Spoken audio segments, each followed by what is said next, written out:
samawati wal ard wa ja'ala az-zulumati wan nur summa allazina kafaru bi rabbihim ya'dilun.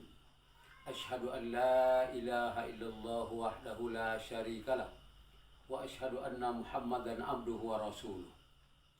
Allahumma shalli wa sallim ala Muhammadin wa ala alihi wa ashabihi.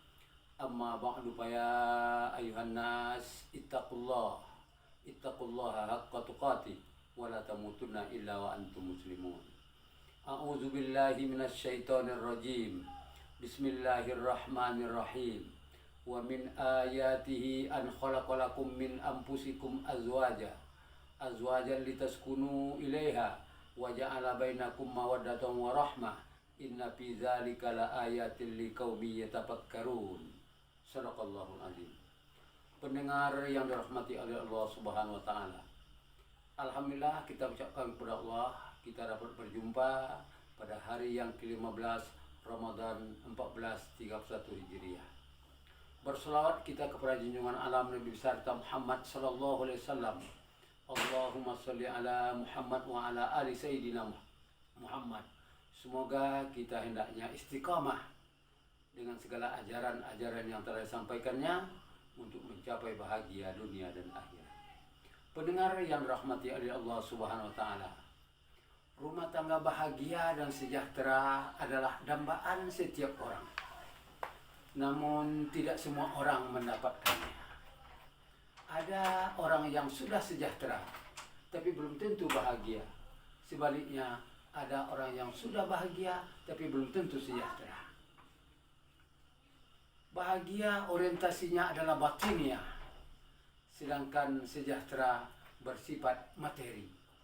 Ada orang yang tinggal di gubuk sederhana, hidupnya pas-pasan, tetapi di rumahnya penuh dengan ketenangan dan kedamaian. Anak berposisi sebagai seorang anak, menantu juga seperti itu, mertua juga seperti itu. Dia bahagia tapi tidak sejahtera.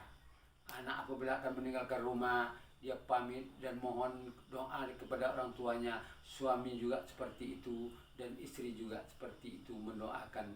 Walaupun suami yang pergi, istri yang di rumah, namun dia saling mendoakan.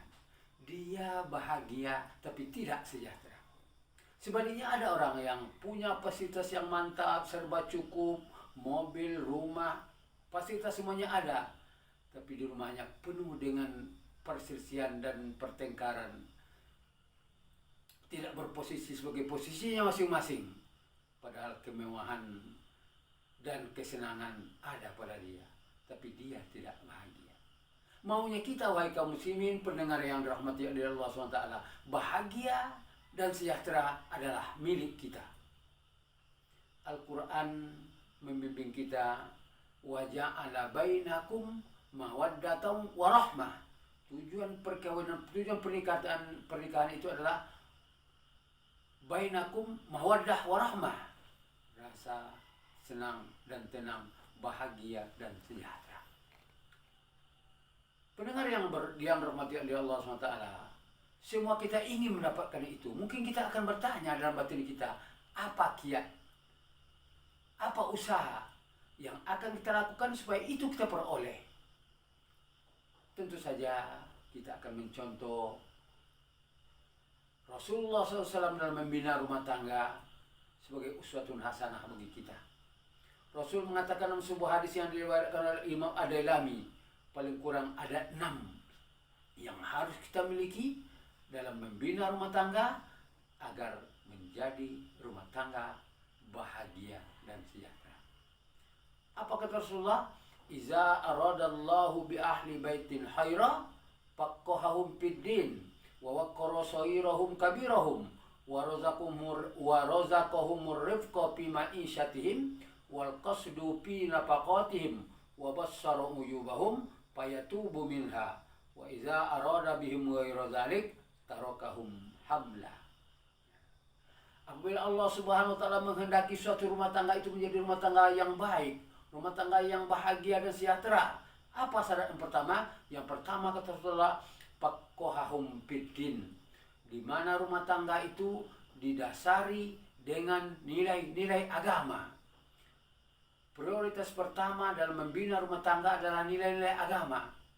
Anak, menantu, suami, istri, mertua, semuanya adalah taat melaksanakan ajaran agama. Dari mana kita mulai? Tentu saja dari kita sebagai orang tua. Anak akan menengok, anak akan melihat apa yang dikerjakan oleh orang tua, terutama ibu terhadap anak. Bagi kita ingat bagaimana doa Nabi Ibrahim ketika dia meninggalkan Hajar dengan anak kandungnya yang bernama Ismail di satu lembah yang bernama Bakka. Apa doanya? Rabbana inni askantu min dzurriyyati biwadin ghairi zi zar'in inda baitikal muharram Rabbana liyuqimus shalah faj'al af'idatan minan nas tahwi ilaihim warzuqhum minas samarat la'allahum yashkurun. Kita juga selalu berdoa kepada Allah SWT. Rabbana hablana min azwajina wa dzurriyyatina qurrata a'yun waj'alna lil muttaqina imama. Dalam surah Al-Furqan Allah jelaskan itu. Kita senantiasa bermohon kepada Allah, berikanlah ke saya ya Allah generasi yang bagaimana? Generasi yang penyejuk dua mata, pelipur lara di waktu duka, penambah bahagia di waktu gembira. Itu yang selalu kita dambakan. Nah, dari mana kita memulai itu? Adalah melalui rumah tangga.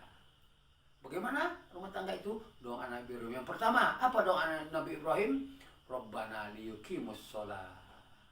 Jadi kalau generasi kami ya Allah, di dalam rumah tangga kami ya Allah, generasi ataupun anak-anak yang mau mendirikan sholat. Sholat adalah hablum minallah. Yang pertama, artinya apa? Diperlihatkan kepada anak-anak kita itu nilai-nilai agama yang kita tanamkan kepada mereka. Begitu juga suami dan juga istri, mertua dan segala macamnya. Semuanya adalah patuh dan tunduk kepada nilai-nilai agama yang kita tanamkan dalam keluarga. Kenapa demikian? Keluarga adalah madrasah yang pertama bagi anak-anak kita. Ada 4 yang sangat besar pengaruhnya terhadap perkembangan anak. Yang pertama adalah keluarga. Yang kedua adalah lingkungan. Yang ketiga adalah pendidikan. Yang keempat bacaan. Nilai-nilai apa yang kita tanamkan dalam keluarga. Begitu mantap dalam keluarga, anak akan berinteraksi dengan lingkungan. Ada kalanya terpengaruh, ada kalanya mempengaruhi, tapi jarang yang mempengaruhi, yang banyak terpengaruh. Cukupkah itu saja? Tidak, ada lagi pendidikan. Pendidikan akan muncul bacaan. 4 ini besar pengaruhnya terhadap perkembangan jiwa dan akhlak anak-anak kita. Maka yang pertama akan ditanamkan dalam rumah tangga kita, faqihahum fiddin, kata Rasulullah, nilai-nilai agama. Bukan harta yang banyak. Harta memang adalah alat untuk mencapai kebahagiaan, tapi harta bukanlah satu-satunya untuk mendapatkan kebahagiaan itu. Berapa banyak orang yang bergelimang dengan harta, tetapi rumah tangganya hancur, kandas sebelum sampai kepada tujuan apa yang dia cita-citakan. Yang pertama. Yang kedua adalah wawaqqara saghirahum kabirahum. Di mana dalam rumah tangga itu saling harga menghargai, saling hormat menghormati. Yang tua sayang kepada yang kecil, yang kecil hormat kepada yang tua. Mertua berposisi sebagai mertua, menantu berposisi sebagai menantu, anak berposisi sebagai seorang anak, dan juga mertua berposisi sebagai seorang mertua. Kadang-kadang ini yang tidak kita posisikan mereka pada tempat-tempatnya. Ada kadang-kadang mertua berposisi sebagai menantu, dan kadang-kadang menantu berposisi sebagai mertua. Kalau ini yang terjadi, apa yang akan muncul dalam rumah tangga kita? Muncullah rumah tangga yang hancur sebelum sampai kepada tujuan yang diciptakan. Perceraian di mana-mana sekarang meningkat, wahai kaum muslimin pendengar yang dirahmati oleh Allah SWT. Dari mana munculnya perceraian ini? Adalah dari rumah tangga yang tidak didasari dengan nilai-nilai agama dan nilai-nilai akhlakul karimah. Wa waqqara saghirahum kabirahum, akhlakul karimah, saling harga menghargai, hormat menghormati antara satu dengan yang lain. Memang yang ijab kabul adalah antara si A dengan si B, laki-laki dan perempuan. Tapi ingat, keluarga laki-laki, keluarga perempuan ini sangat menentukan jalannya suatu rumah tangga. Kadang-kadang dia suami istri tenang-tenang saja dia. Suami istri kadang-kadang aman damai saja dia. Muncul orang yang ketiga, pergi berkunjung ke rumah menantunya, pergi berkunjung ke rumah cucunya, pergi menengok anak cucunya. Itu mulai kadang-kadang membawa ketenangan dan kadang-kadang tidak sedikit membawa kepada kehancuran rumah tangga seorang anak. Kenapa demikian? Hasutan dari pihak ketiga. Nauzubillah, nauzubillah. Makanya saling harga menghargai, saling hormat menghormati sangat menentukan akan jalannya suatu rumah tangga. Yang selanjutnya adalah wa razaqahum rifqa fi ma'isyatihim. Di dalam rumah tangga itu saling sama-sama menikmati dari hasil pencaharian yang dia kerjakan. Memang laki-laki yang banting tulang pergi pagi pulang sore.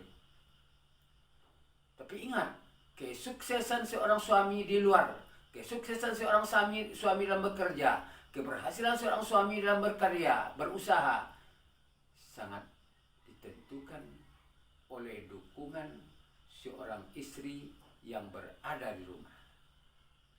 Nah, hasilnya tentu saja akan sama-sama dinikmati.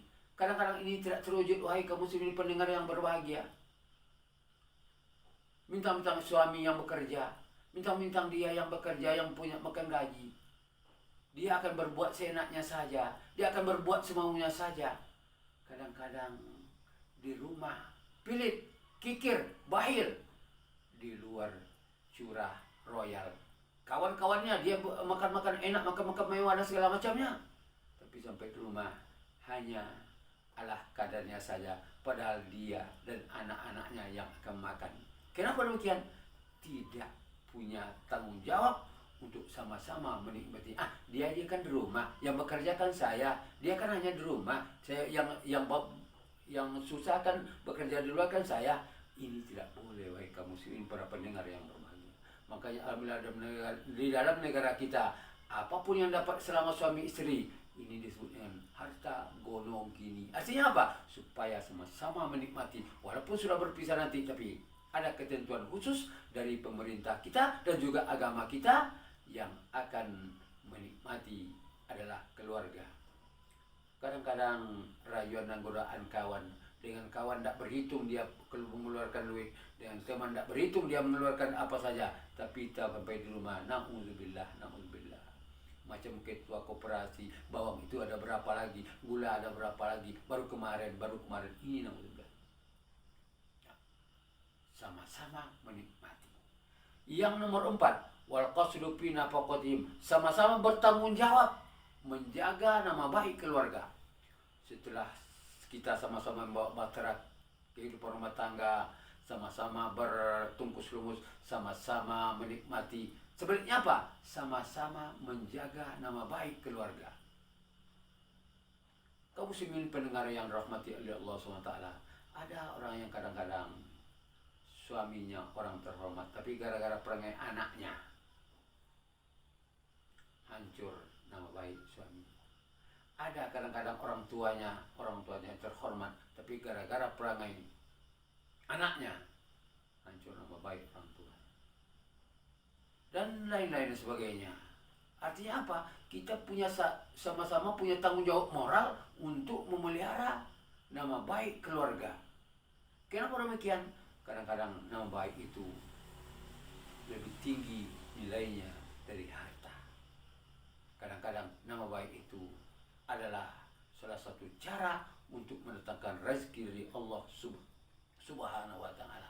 Makanya dalam Al-Quran surat An-Nisa Allah katakan kepada kita, wal yakhsal ladzina law taraku min khalfihim dzurriyyatan di'afa khafu alaihim falyattaqullah wal yaqulu qawlan sadida. Khawatirlah kita, takutlah kita, cemaslah kita. Apa? Generasi kita yang ada di belakang kita nanti yang diapa, yang lemah. Boleh lemah ekonominya, boleh lemah pendidikannya, boleh lemah kesehatannya, tapi lemah akidah dan akhlaknya sangat kita khawatirkan.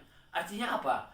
Tanggung jawab moral kita untuk membentuk mereka dan juga mereka punya tanggung jawab moral untuk menjaga nama baik keluarga yang sudah diraih. Yang selanjutnya adalah wabassara uyubahum, dan sama-sama menyadari kealpaan, kekurangan. Manusia punya plus minus, punya kelebihan dan punya kekurangan. Kelebihan yang ada pada suami kita syukuri, kekurangan yang ada pada suami kita tutupi. Sebaliknya juga seperti itu, kelebihan yang ada pada istri kita syukuri, dan kekurangan yang ada pada istri sama-sama ditutupi. Ada kadang-kadang orang, wahai kaum muslimin pendengar yang berbahagia, aib rumah tangganya, aib suaminya, aib istrinya ditebar kemana-mana. Na'udzubillah, na'udzubillah. Kadang-kadang hal-hal yang kecil, hal-hal yang sepele diumbar-amburkan di mana-mana, duduk di warung-warung, duduk di mana-mana. Apa yang diceritakan? Menceritakan keluarganya. Kalau keluarga kita yang kita ceritakan kepada orang lain yang tidak akan mendapatkan solusi, itu bak menepuk air di dulang, kata orang kita. Muka sendiri yang akan kena oleh air tersebut. Makanya terdapat kealpaan dan kekurangannya, saling menutupi dan saling menyadari.